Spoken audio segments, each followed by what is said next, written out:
4:15, sí, estamos bien. ¿Esto está grabando? Sí, está grabando. Ya,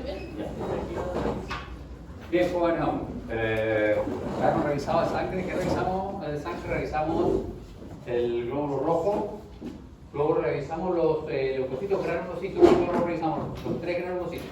De los 5 leucocitos, creo que revisamos 3 de los granulocitos. Los 3 granulocitos los revisamos. Y ahora tenemos que revisar los agranulocitos y luego tenemos que revisar médula ósea hematopoyética, que es hematopoiesis, básicamente. Exactamente. Característica histológica del monocito. Este es un leucocito agranulocito. ¿Qué quiere decir? Que no tiene gránulos secundarios o específicos. Estos gránulos grandes, como de una micra que tenían los otros, este no los tiene. ¿Ya? Y representa aproximadamente entre un 2 al 10% de los leucocitos. Su núcleo tiene forma de riñón. Para que vean, este es un monocito y este es un monocito. Ambos están en sangre. Entonces esto de que tiene forma de riñón el núcleo, la verdad que a veces sí, a veces no. Pero lo que sí lo diferencia de los demás es el tamaño. Ustedes se fijan acá, una mano, 3 manos. Si lo vemos en el nivel de glóbulo rojo, estos son 2,5 más o menos glóbulos rojos. Estamos hablando de 7, 15, 22 micras, 21 micras, 20 micras. En cambio estos tenían 15 micras de tamaño. Esto es bastante más grande.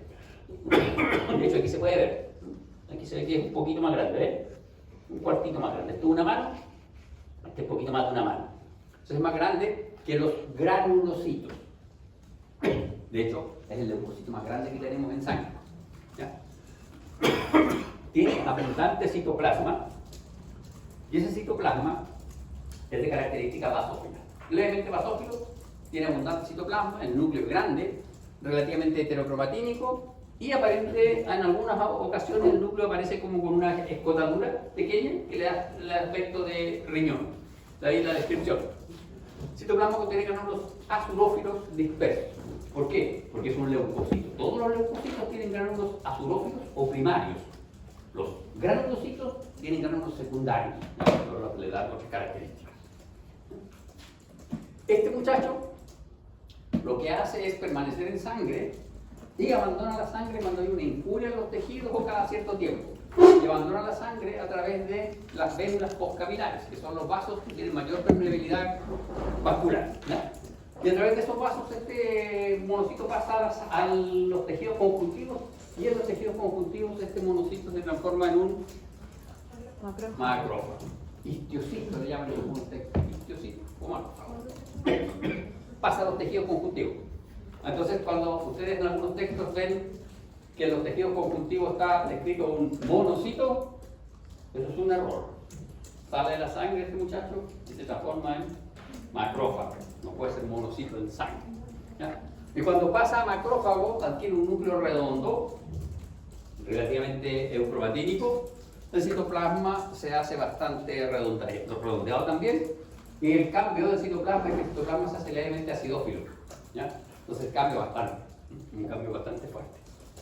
Entonces migra al tejido conjuntivo en el que se diferencian a macrófagos. Y dependiendo del tejido conjuntivo se pueden quedar ahí ad eternum, como en el caso del célula de Kupffer, del hígado, se queda ahí. O la célula de Langerhans, que se queda... ¿Dónde estaba la célula de Langerhans? Estaba en la piel, el macrófago de la piel. Estaba ahí en el estrato espinoso de la piel. Bien. El otro, estas son fotografías para que ustedes vean, estos son distintos monocitos. ¿Se fijan?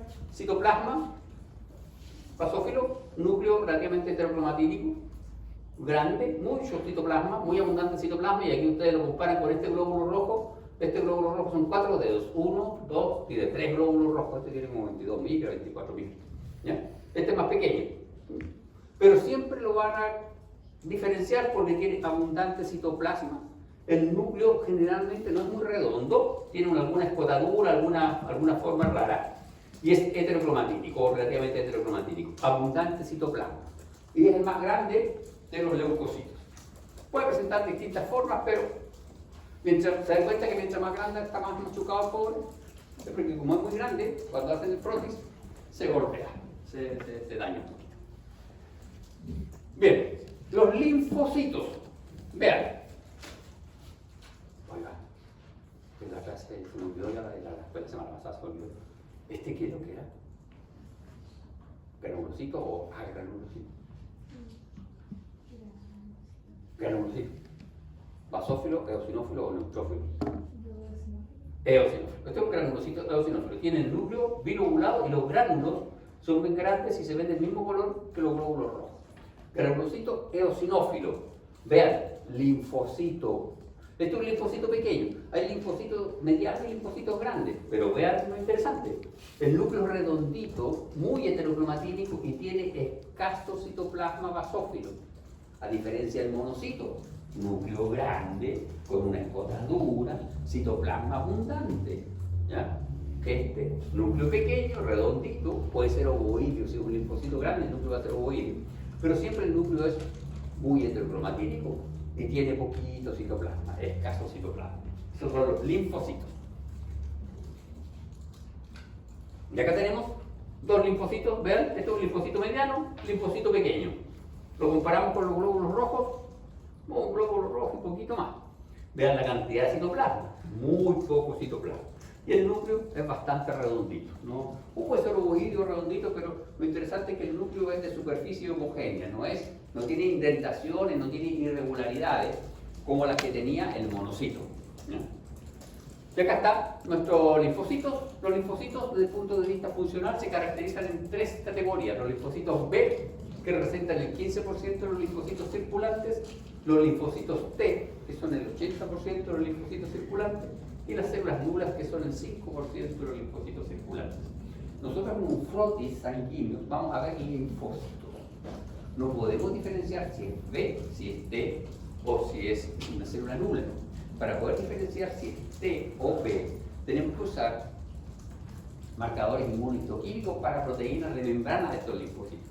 Estos linfocitos tienen una serie de proteínas de membrana que ustedes van a aprender en inmunología. No es mi labor torturarlos por eso. En inmunología van a ver todos los CD1, CD21, CD34, etc. Que son marcadores que me permiten a mí tipificar los subtipos de linfocitos. De momento he visto, nosotros en un frotis los podemos reconocer. ¿Ya? Linfocito. No sabemos si este es T o si es B, porque está circulando en sangre. Ahora, cuando los encontramos, y eso lo vamos a ver en 2 clases más, en los tejidos linfáticos, ahí sí podemos hacer diferenciación y podemos decir, este es de tipo B, este es de tipo T, porque tienen agrupaciones distintas, tienen zonas preferenciales en donde se localizan, ¿ya? Pero aquí en sangre solo son linfocitos. Bien, y acá tenemos, ¿te fijan? Linfocitos. Ahí está su microscopía. Y acá tenemos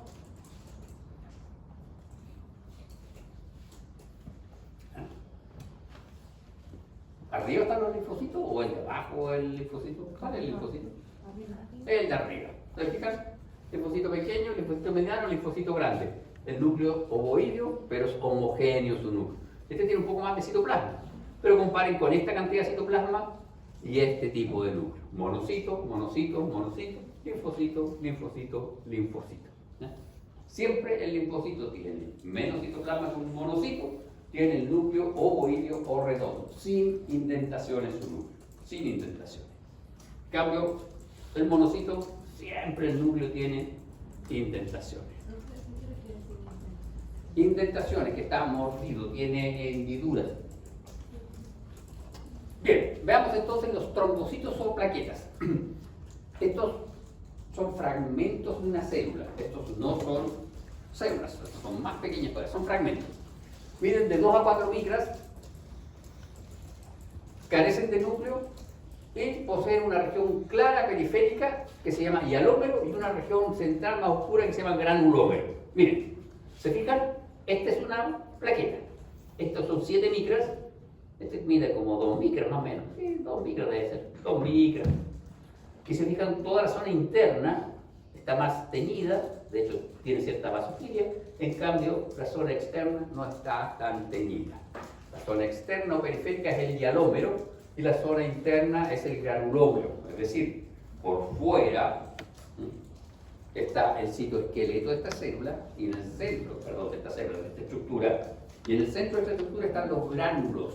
¿Por qué? Porque también contiene gránulos. Veamos esta es la microscopía electrónica de transmisión. Esta es mi plaqueta. ¿Se fijan? Aquí hay un detalle interesante de estas plaquetas. ¿Se fijan? Aparecen unos hoyos. Aparecen unos hoyos. Y esos hoyos son bien interesantes desde el punto de vista de la funcionalidad de la plaqueta. Pero aparecen gránulos con distinta electrón densidad, lo cual quiere decir que estos elementos pudieran tener distintos tipos de gránulos. En cuanto revisamos nuestra plaqueta, vemos que efectivamente en el centro están los gránulos, tiene ribosomas libres, tiene un sistema tubular abierto y un sistema tubular cerrado. La verdad que el sistema tubular cerrado es una continuación del sistema tubular abierto. Lo que pasa es que este sistema tubular abierto de aquí se continúa hacia el interior y cuando uno hace cortes ve el sistema tubular cortado como si fuesen cerrados, pero es una red laberíntica que viene del sistema tubular. ¿Cuál es la idea de esa red laberíntica? Aumentar la superficie externa de la estructura, de la plaqueta. ¿Por qué? Porque la plaqueta responde a cambios en el medio externo, es decir, cuando hay un cambio en la sangre, ya sea un cambio de pH, ya sea algún cambio de una turbulencia en la sangre, se activan sus proteínas de membrana, las membranas de esta célula. La mayor parte de los gránulos son de tipo alfa y contienen factor de crecimiento derivado de plaquetas, factor de von Willebrand y fibrinógeno. El factor de von Willebrand es un factor que participa en la cascada de coagulación. Y el factor de von Willebrand es un marcador inmunológico para poder reconocer plaquetas. Si usted tiene con factor de von Willebrand, va a tener sus plaquetitas. ¿Ya? También tiene fibrinógeno. El fibrinógeno es parte del sistema que va a desencadenar y va a ayudar a formar los coágulos. ¿Ya? Los gránulos menos abundantes son los lentes, contienen serotonina, calcio, miren, tiene histamina. Por eso es basófilo esta zona de los gránulos. Tiene histamina y pirofosfatasa. Y los gránulos lambda son lisosomas y contienen enzimas hidrolíticas. Los gránulos lambda son tipo, comillas, tipo los gránulos primarios de todos los leucocitos. Bien, y aquí está lo que ya les decía, se fijan, este es el sistema canalicular o tubular cerrado y este es el sistema tubular abierto, pero en realidad se continúan ambos. Y acá podemos ver gránulos de tipo alfa, gránulos de tipo beta, alguna mitocondria y elementos de citoesqueleto.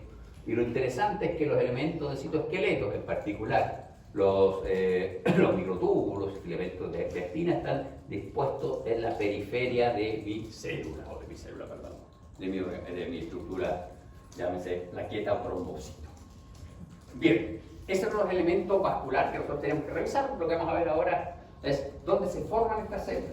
¿Por qué? Porque el glóbulo rojo vive como 120 días, los leucocitos, depende del tipo de leucocito, pueden llegar a vivir un par de meses, pero otros viven un par de años, pero son células que se van renovando. Entonces, como se van renovando, tiene que haber un sistema de renovación, un sistema donde se formen ellas, y estas se forman en un proceso que se llama hemopoiesis. ¿Ya? Y la hemopoiesis tiene distintos orígenes. En un inicio, en la etapa embrionaria, la primera hemopoiesis ocurre a nivel del saco vitelino. Cuando somos un embrión pequeñito, un par de milímetros, ocurre en el saco vitelino. La gracia de esos elementos de la sangre es que son eritrocitos. La primera hemopoiesis solo forma eritrocitos, y es en el saco vitelino. Y otra particularidad, esos eritrocitos son nucleados. Luego, la eritropoiesis se transforma o se pasa al vaso, al hígado, y finalmente a los huesos. A los huesos pasa como a las 22 semanas. ¿Por qué no pasa antes?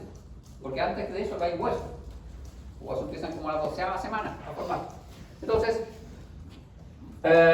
los huesos largos con médula ósea hemopoietica. Los huesos de la cara empiezan como entre la 5ª y la 7ª semana empiezan a formarse. Pero huesos largos con médula ósea hemopoietica entre la 12ª semana más o menos. Entonces, estos eritrocitos son nucleados y los eritrocitos que se forman acá, en médula ósea, en el hígado, en el vaso, ya empiezan a ser eritrocitos anucleados. ¿Ya? ¿Cuál es la diferencia? La diferencia respecto a los eritrocitos de la madre. ¿Cuál puede ser la diferencia?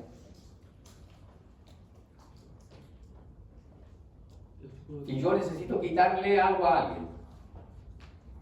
el embrión le tiene que quitar oxígeno a la madre y todos los nutrientes, entre ellos calcio. ¿Qué tengo que tener yo? A quitarle algo a algo. Tener más, tener mucha carne, tener eso, ¿cierto? Eso se traduce a nivel de proteínas en tener mayor avidez. La hemoglobina fetal tiene mayor avidez, mayor fuerza de captura de oxígeno, y es por eso que le puede quitar el oxígeno al glóbulo rojo de la madre. Recuerden que existe una barrera, que es la barrera placentaria.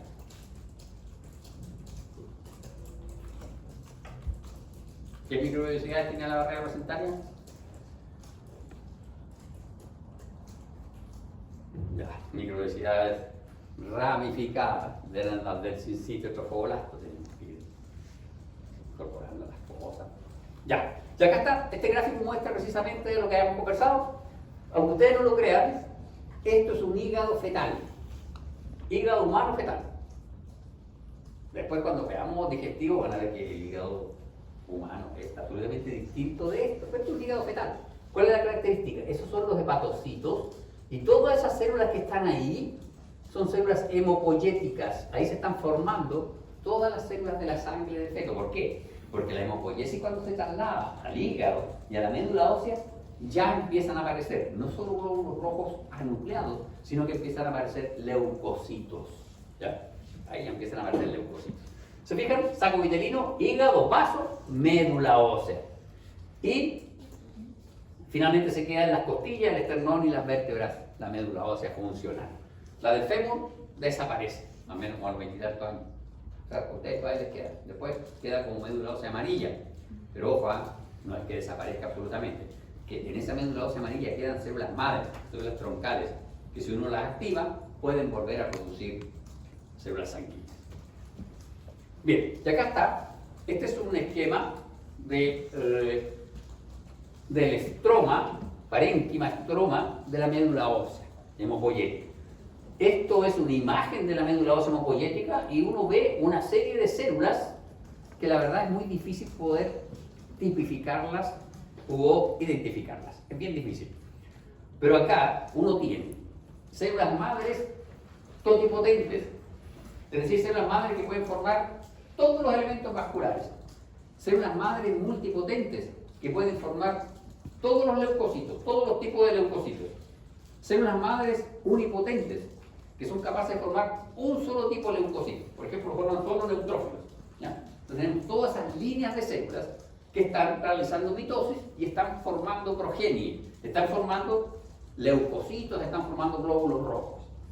Y depende del libro que lean, cuando uno mira esto, uno dice, aquí hay solo células madres. No. Algunos libros dicen que hasta un 40% de las células que están en médula ósea hemopoyética son células sanguíneas maduras. La médula ósea no es solo un sitio de formación de células sanguíneas, sino que, comillas, es una suerte de almacén, de depósito. Necesitamos, salen a la circulación sanguínea. Y eso tiene sentido común, ¿no? ¿Usted cree que tiene sentido común eso? ¿Tiene sentido?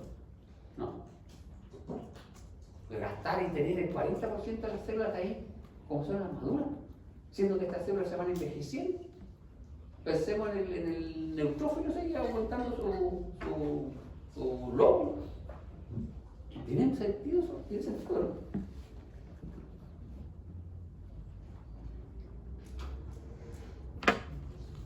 ¿Alguien que me ayude? Debe ser, pues, profe, si llevamos 5 millones, ¿cuántos millones de años sobre la vida sobre la Tierra? La cuestión. Pero pensémonos. A ver, no le vamos a hacer mal a nadie esta sala. ¿Cómo lo hacemos? Bueno, alguien se accidentó. Salto piso afuera. Un vacío. 1,5 litros de sangre. Que con 3 litros de sangre. Claro, el volumen de plasma lo puede recuperar. Pero las células, para transportar el oxígeno, eso tiene que recuperar. Y se puede recuperar de una forma medianamente rápida con células que salen desde la médula ósea. Ahora, la forma más rápida de hacerlo es con una transfusión. Pero la naturaleza nos tiene más o menos programados con un cierto respaldo de células por si tenemos pérdida de sangre. ¿Ya? No, ya no se insoló, se le rompió los microvasos de la nariz y sangró de la nariz, para que no lo lleguemos al pollo. ¿Ya? Bien, ¿qué otro detalle interesante hay aquí? Hay vasos sanguíneos y se llaman sinusoides. ¿Qué es un vaso sanguíneo sinusoidal? Es un vaso sanguíneo de gran calibre que no tienen trayectoria delimitada, no tienen una forma delimitada, por eso se llaman sinusoides, no tienen una forma sinuosa, ¿ya? Una forma así zigzagueante. Hay sinusoides, y estos sinusoides son los que van a sacar los elementos vasculares desde la médula ósea hacia la sangre. Entonces, los elementos que se están formando aquí, estos elementos figurados que se forman aquí, pasan a estos sinusoides y allí llegan a la sangre. Por fuera de los sinusoides hay unas células, que son estas de aquí, estas que están aquí celestitas, ¿no? Que son unas células que se llaman células adventiciales, estas celestitas. Y esas células adventiciales están recubriendo externamente a los sinusoides. Estos sinusoides en algunos libros se describen como sinusoides fenestrados. En otros libros dicen que no, que son sinusoides continuos y que hay un procedimiento de pasaje bien particular de las células sanguíneas hacia el interior de estos sinusoides. Hay libros que dicen que son fenestrados, otros dicen que son continuos. Nosotros nos vamos a quedar con el conocer que existe la discusión. Nunca les voy a preguntar que se definan si son fenestrados o si son continuos. Lo que sí tenemos que saber es que estos sinusoides son vasos que tienen un calibre grande, son capilares sinusoides. Lo que vamos a ver en una semana más es que los capilares tienen 10 micras de diámetro, creo que ya lo dijimos. 10 micras de diámetro un capilar. El glóbulo rojo mide 7 micras. Pero estos capilares pueden tener 40, 60 micras de diámetro, tienen el tamaño de una vena, son súper grandes, ¿ya? Y son de tipo sinusoidal. En algunas partes lo describen como fenestrados, con fenestras, ¿ya? Por fuera tendríamos nuestras células adventiciales que están rodeando estos capilares y además tendríamos unas células grandes, multinucleadas, que se llaman megacardioblastos y megacariocitos. El megacardioblasto es la célula troncal que da origen a los megacariocitos. Y el megacariocito es la célula madre de las plaquetas. Este megacariocito crece, se fragmenta y los fragmentos pasan a estos capilares sinusoides, que es lo que está esquematizado aquí. Este es un megacariocito, otro megacariocito. ¿Se fijan? Hace contacto con el capilar sinusoide y se fragmenta y sus fragmentos ingresan al vaso sanguíneo. Este megacariocito es el que da origen a las plaquetas. Por lo tanto, el megacariocito ustedes nunca lo van a encontrar en sangre. ¿Por qué razón? Porque mide como 200 micras. Es grande, grande. ¿Ya? Bien, entonces la médula ósea genera un microambiente especial para el desarrollo de la homopoiesis. ¿Cómo es esto del microambiente? Que estos capilares tienen endotelio y por fuera tienen estas células adventiciales que, comillas, recubren estos capilares, entonces generan este microambiente. ¿Para qué? Para que aquí maduren nuestras células. En estas células, o en este conjunto de elementos celulares, hay células hemopoyéticas y células de tipo adipocitos. Y es por eso que cuando la médula ósea es joven, se llama médula ósea roja o hemopoyética. Cuando esta médula ósea está envejecida, la tasa de mitosis de las células troncales disminuye. Por lo tanto, se dejan de formar células multipotentes y se dejan de formar células unipotentes. Y si no hay células multipotentes ni unipotentes, dejan de formarse los elementos figurados de la sangre y proliferan los adipocitos y nuestra médula se transforma en médula ósea amarilla. Pero siguen quedando células multipotentes, ¿ya? Y la hemopoiesis estimulada por factores tales como eritropoyetina, trombopoyetina, interleuquina 3, etc. ¿Ya? Entonces lo más interesante de este parénquima es que está constituido por células hemopoyéticas, y hay de todas las células hemopoyéticas, células adventiciales que están recubriendo externamente los vasos sanguíneos, células adiposas, adipocitos uniloculares. Y aquí está. Esta es la totipotente, esta es multipotente y esta es unipotente. ¿Se fijan? totipotente, multipotente, unipotente. Y esta, por ejemplo, en este caso solo forma mastocitos. Esta de aquí forma glóbulos rojos. Esta de aquí forma megacariocitos. ¿Se fijan? Esta es la distribución. Esta distribución en histología no hay que saberla. En inmunología la van a tener que aprender. Acá no es necesario. O en hematología. Aquí en este caso nosotros tenemos que saber que todo este conjunto de células, todo lo que están viendo aquí, todas estas, están aquí. ¿Se fijan? En este pedazo, aquí, están todas estas células. Es súper difícil poder identificarlas. Y acá está. Frotis de médula ósea roja. Ya, yo les ayudo. Estos son adipocitos. Ah, este es un megakardioblasto.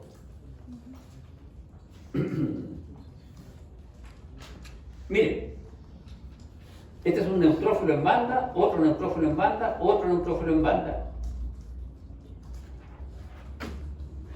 Este de aquí es un normoblasto. ¿Lo ven? Este de ahí es un normoblasto. ¿Qué forman los normoblastos?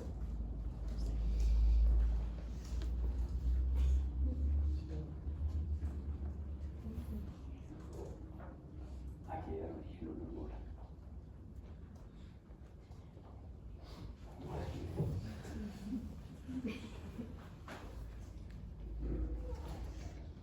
Este es un metamielocito neutrófilo, metamielocito eosinófilo.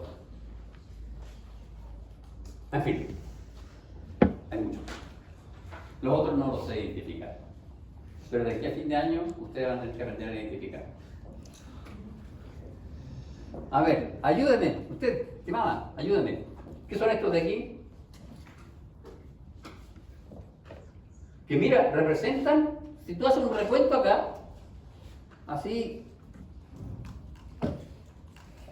una mirada rápida, están cerca del 40%, o del 35, 36% de estos. ¿Qué son? Miren, a ver, todos los demás tienen núcleo. Estos son redonditos. La verdad que cuando uno los mira bien, tienen como el centro más clarito y el borde más oscurito. ¿Un linfocito de? No, mi niña, son eosinófilos. El borde más oscurito y el centro más clarito. Son eritrocitos. ¿Se dan cuenta? Sí, es verdad esto de que hay muchas células maduras. Y todos estos son neutrófilos. Y este neutrófilo está. Estos son neutrófilos con núcleo en banda. Estos son neutrófilos casi maduros. De hecho, estos neutrófilos están en sangre. Estos de aquí. Este no. Ese no. Es un normoblasto. Ese rara que está en sangre. Ese va a formar un glóbulo rojo. Sí, son la misma célula con un nombre distinto. Y acá tenemos, miren, acá están los glóbulos rojos. Ahí está, miren. Ese es el normoblasto. Ahí está. Ahí hay otro. ¿Ven? Eso. Metamielocito eosinófilo, metamielocito neutrófilo. Metamielocito eosinófilo, ¿se fijan? Es una célula tamaño medianamente grande. Tiene la mitad del citoplasma ocupado por el núcleo y la otra mitad ocupada por gránulos. La mitad del citoplasma ocupado por el núcleo y la otra mitad por gránulos. Los gránulos son eosinófilos. Metamielocito eosinófilo. Ahora, nosotros como mucho vamos a llegar a reconocer esas células que yo les he mencionado, ¿ya? Más allá de eso no se puede ir, porque por ejemplo, el proeritroblasto, el eritroblasto basófilo, la verdad es que es imposible de diferenciarlo de un promielocito en un frotis, es imposible. A menos que uno sea hematólogo especializado, es imposible para un histólogo. Olvídese, no es posible. Pero esto sí es posible identificarlo. Este, normoblasto, eritroblasto ortocromático. Y esto sí es posible identificarlo, los metamielocitos. Estos mielocitos no es posible identificarlos. En un frotis, ¿ya? Microscopía normal. Este es el núcleo encallado, este es fácil de identificar, y bueno, y estas son las formas maduras que son fáciles de identificar. Entonces, esto se puede identificar en un frotis. Desde aquí para abajo se puede identificar en un frotis, desde aquí para arriba no.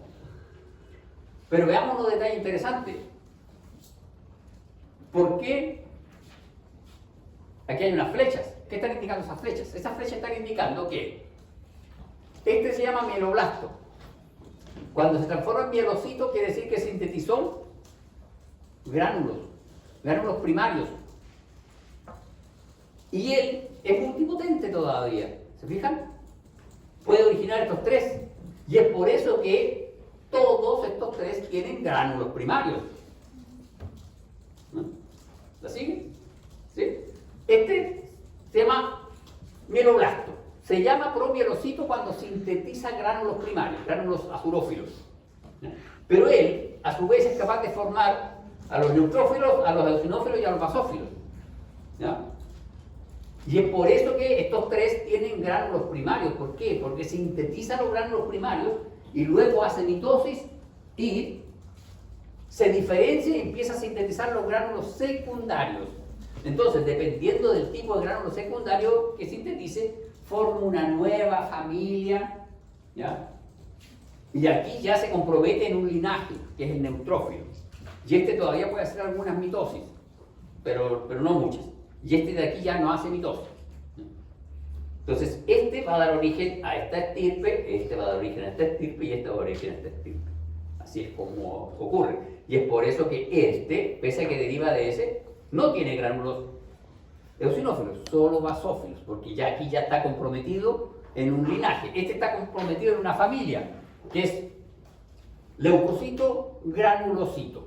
Está comprometido en esta familia. Pero este ya se comprometió en un linaje tipificado. Va a ser un leucocito granulocito basófilo. ¿Ya?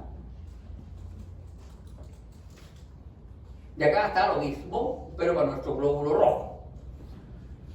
¿Por qué el glóbulo rojo sufre estos cambios de color? ¿Se fijan? El hemocitoblasto es una célula grande con un citoplasma relativamente basófilo.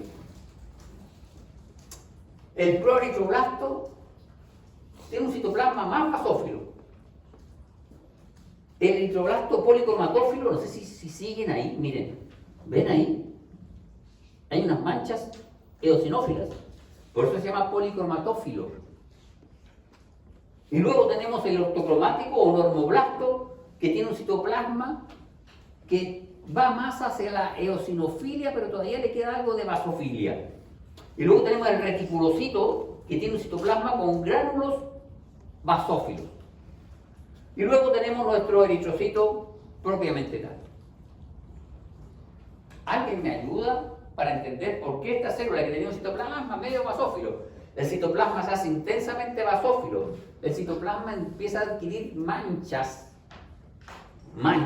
eosinófilas. Lagunas eosinófilas se empiezan a formar en el citoplasma. Luego el citoplasma se hace eosinófilo, con algunas manchitas basófilas. Y luego, en algunos casos, el citoplasma eosinófilo queda con gránulos basófilos. ¿Qué pasó? Esto es bien fácil de comprender si uno primero recuerda. ¿Qué dijimos del glóbulo rojo? Dijimos que era una célula sin núcleo. Entonces esta célula botó el núcleo. Y eso se ve aquí. El ortocromático o normoblasto se caracteriza porque tiene un núcleo pequeño, pignótico. ¿Qué quiere decir esto? El núcleo es muy pequeñito y tiene la cromatina muy condensada. Es un núcleo que está afuncional. Y de hecho la célula bota el núcleo. Entonces, este ortocromático, ¿por qué lo reconocemos? Porque tiene un núcleo, miren, ese es el citoplasma y acá está el núcleo en el borde. ¿Ven? Núcleo enano, muy negrito, muy pignótico, afuncional. Ya. Lo del núcleo lo entendemos. Lo condensó, lo achicó, lo inutilizó y lo expulsó. Pero el citoplasma, ¿por qué era basófilo? ¿Por qué después se puso de dos colores? Después, ¿por qué terminó eosinófilo con manchas azules? Y después, ¿por qué termina eosinófilo? Y en algunos casos con unos gránulos basófilos. No en todos, en algunos casos. Porque los reticulocitos son algunos nomás, no son muy... Vamos a nuestro ejemplo porque el glóbulo rojo era un disco bicóncavo. Dijimos que el glóbulo rojo era un disco bicóncavo y el ejemplo que pusimos fue, pesquen un globo y llénenlo con agua a medio volumen del globo y ese va a ser un glóbulo rojo. Si lo llenan con agua hasta que el pobre globo quede hinchado, se va a hacer un glóbulo rojo de estos redondos, un esferocito, y se va a romper. Pero básicamente, ¿qué es el glóbulo rojo? Un globo lleno de hemoglobina. Agua, hemoglobina. ¿Y qué es la hemoglobina? Es una proteína. ¿Y las proteínas cómo se ven en histología? ¿De qué color? Roja, ¿cierto? Entonces, si yo como célula lo que tengo que hacer es transformarme en un saco de proteínas, y esas proteínas van a quedar solubles en mi citoplasma, obvio, lo primero que tengo que hacer es sintetizar kilos de ribosomas y se llena de RER, y por eso que se ve tan basófilo y con aspecto de gránulo. Incluso se parecen un poquito a los corpúsculos de Nissen. ¿Ya? Entonces esto queda muy basófilo de aspecto granular, mucho RER. Ese RER comienza a sintetizar hemoglobina y esa hemoglobina queda libre en el citoplasma y se empiezan a formar lagunas en donde se acumula la hemoglobina y por eso se policromatófilo. Y luego se ha acumulado toda la hemoglobina, tenemos nuestro núcleo y comenzamos a retirar, a desarmar, a desensamblar ese RER. ¿Ya? Y en algunos casos, los que mandaban desamblar el RER no lo desamblaron completo y quedan restos de RER.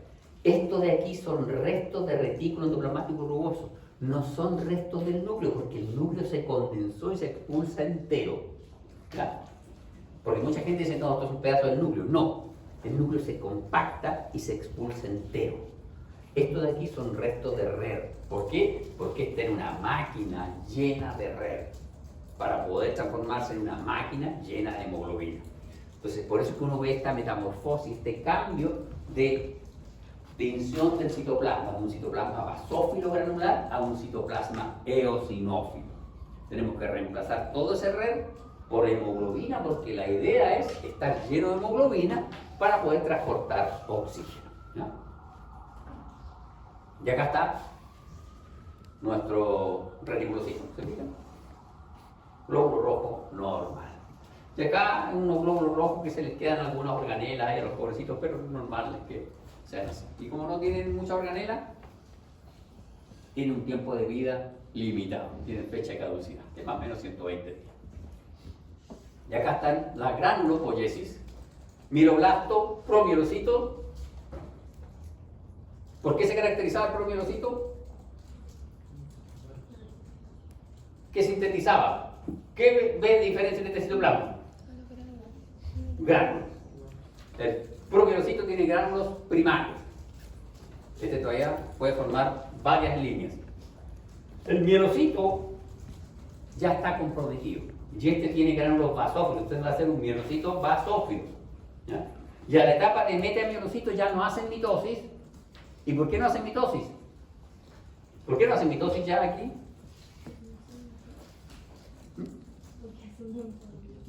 Porque empieza la transformación del núcleo. Aquí ya empieza la transformación del núcleo. Entonces dejan de hacer mitosis. Se llenaron de gránulos primarios y gránulos secundarios y empiezan a transformar su núcleo. Empiezan a formar lóbulos. Y una vez que ya transformó su núcleo y lo empezó a lobular, ya no puede hacer mitosis. ¿Ya? Entonces estos son los gránulos primarios, promielocitos, gránulos secundarios, mielocitos ya comprometidos en un linaje particular, basófilo, eosinófilo, neutrófilo. Metamielocito, maduraron todos sus gránulos y empieza la transformación del núcleo. Este ya aquí ya después sintetiza un poco más gránulos, porque ya maduró. Y luego lo que sigue es la maduración del núcleo. Bien, y acá está, mieloblasto, fíjate, no hay gránulos, gránulos azurófilos, gránulos específicos, metamielocito, transformación del núcleo. Multipotente, monopotente. este ya, mielocito ya está comprometido con un linaje particular. Apenas aparecen los gránulos secundarios, ese ya se comprometió con un linaje particular. Y acá están, para que ustedes puedan ver, mieloblasto, promielocito. Este es un mielocito eosinófilo, metamielocito, ¿se fijan? Ahí están los gránulos eosinófilos. Y el metamielocito, vean el núcleo. ¿Ah? Acá el núcleo ya se está comenzando a fragmentar y el núcleo ya está formando dos lóbulos. Metamielocito y este es un eosinófilo ya más maduro. Pasa lo mismo con el neutrófilo. Megacariocito. Megacarioplasto, megacariocito. No sé si se fijan el tamaño y las características del citoplasma. Este citoplasma es más basófilo, este es un citoplasma un poco más eosinófilo y el tamaño mucho más grande esa célula. Y no sé si alcanzan a ver esto. ¿Ven que el núcleo tiene como lobulitos? Esos son lobulitos. Lo que pasa es que esta célula para crecer hace endomitosis. Hace una mitosis, pero no se separan dos células, sino que se queda como las dos células van todas juntando y formando una única célula. ¿Y cómo es que esta célula logra formar nuestras plaquetas? Es bien interesante porque esta célula, ¿a alguien se le ocurre cómo una célula se fragmenta? Mi mano está así y los dedos empiezan a cortarse en cada falange y se van a un vaso sanguíneo. Es una cosa súper... ¿Cómo se le ocurre a usted que pudiera hacer? ¿Se acuerda de alguna célula que también hacía una cosa con el citoplasma, que lo tiraba así como una masa para la hojarasca, así, delgadita? Les sigo pegado en el 18 que no comía alfajor este año. Entonces, estaban ahí una capa delgadita. También acá hay proteínas de membrana. Proteínas de membrana que interaccionan y forman en el citoplasma esta célula que se adelgaza, también se adelgaza el citoplasma, y se pespunta. Se produce un pespunteado en el citoplasma. Esta célula hace su citoplasma así, acá está el núcleo y este citoplasma está adelgazado. Y aquí en este citoplasma empieza a aparecer una suerte de prepicado. Y son proteínas que empiezan a unir membrana apical con basal y empieza a separarse la célula ahí. Y esas se llaman hendiduras de demarcación. ¿Ya? Y eso genera la delimitación de cada plaqueta. Ahora lo interesante es, cada plaqueta tiene gránulos. Las proteínas de tipo chaperonas que están metidas acá para que, asociadas a estas proteínas de demarcación, comiencen a empaquetar. Porque dentro de esto que se está demarcando tenemos que meter gránulos de los tres tipos y tenemos que meter citoesqueleto y ordenar los gránulos en el centro del citoesqueleto. Entonces, cuando uno lo piensa así y lo explica en histología, es bien fácil, pero cuando uno se va a la biología molecular de esto, es bastante complejo, ¿ya? Es un proceso muy complejo, el que está la célula, y ustedes tienen que tirar un paño hacia allá, y todos los elementos que están flotando libres en mi citoplasma los tenemos que organizar y dejar grumos o paquetitos iguales, con los mismos constituyentes. Puede que uno tenga 20 gránulos de un tipo, el otro tenga 18, pero tienen que tener de los 3 gránulos.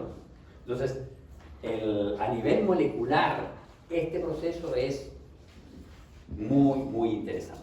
A nosotros en histología nos va a interesar que esta célula es gigante de 200 micras, que tiene un núcleo muy particular, que tiene esta especie de repliegues, que el núcleo es relativamente heterocromatínico, es decir, no es tan heterocromatínico, relativamente heterocromatínico, el citoplasma es eosinófilo, y a nivel de microscopía electrónica de transmisión, ese citoplasma se va a caracterizar por tener estas demarcaciones, ¿ya?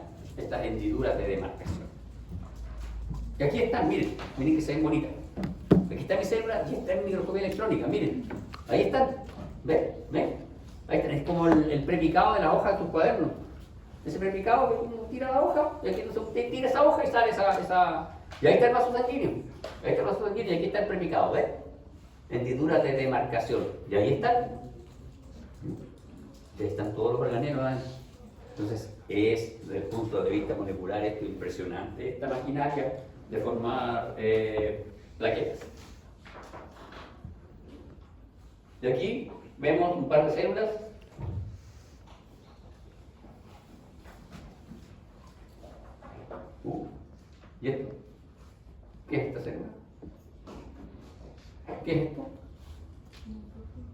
Neutrófilo. ¿Y estos dos? ¿No? ¿Qué son? ¿Este de aquí? A ver, ayúdame. Un monocito. ¿Ah? Monocito. ¿Monto? Un monocito. ¿Monocito? ¿Cuál es? Hola, estimada, ¿cómo está usted? El otro lado. Hasta este momento estaba bien de contestarle. Y hasta ahora estaba bien. Ella me preguntó, ya mucho cuidado darle. No, pero para que vea que ya estoy benevolente. Oiga, usted de polerón amarillo. Buenas tardes. ¿Estuvo atenta a la clase? ¿No? ¿Sí? Qué bueno. ¿Y esta célula? ¿Qué es? Perfecto. Vean, el citoplasma eosinófilo, el núcleo está condensado. ¿No me hablaste? Perfecto, muy bien. Muchas gracias. Y esa era la última diapositiva.